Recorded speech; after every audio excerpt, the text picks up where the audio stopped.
Okay, my name's Peter Aziz. I'm a shaman.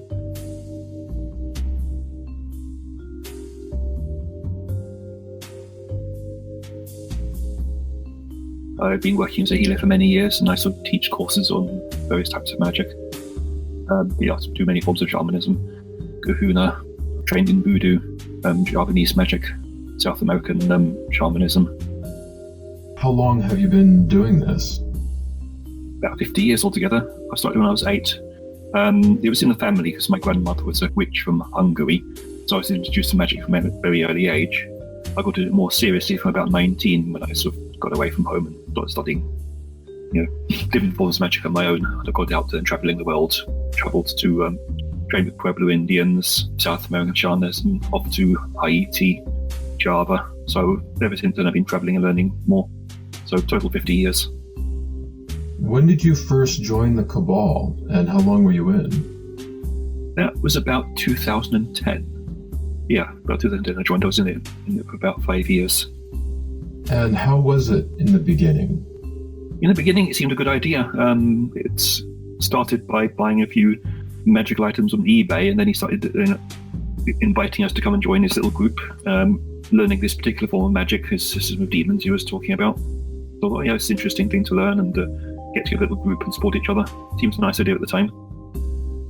And what happened? How did it change? For a while, it was working quite well. First of all, mostly everybody noticed is that he's just not there to do any teaching. It was left to the more experienced members to teach everybody else. So there's 4 of us who ended up doing all the teaching and actually running the whole show. He would turn up once a month with small things to sell to make some more money and vanish again. So he wasn't doing anything that he promised, and it was about a few of us trying to get rid of all the beginners and teach them something. But then he started making more and more stupid rules, getting more tyrannical. Make statements like knees that won't be broken, everybody has to bow down to him, suck up to him to everything he says, under always threat of his blood hunts where everybody's going to be killed and torn about by demons for eternity. So the threats are getting stupid. The kind of total amount of ego there was getting really stupid, and the kind of tyranny was getting ridiculous.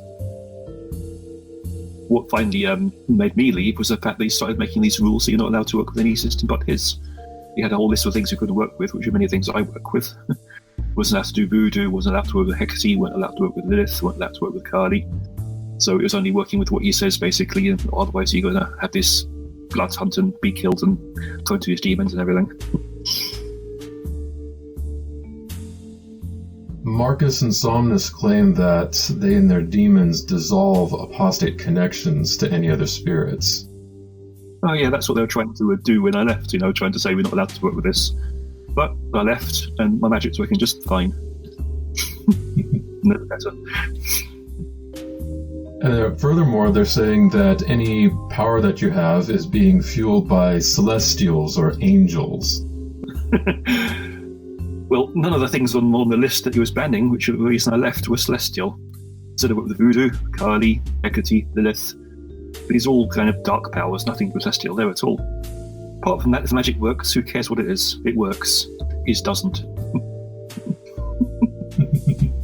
This is one of his big reasons, that he kept everybody in line and saying who was loyal to him.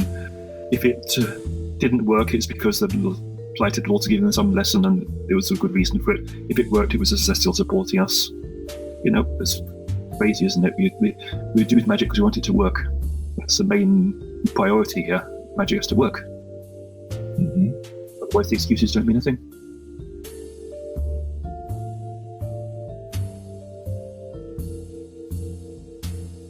We now remember one of the important sayings in Taoism.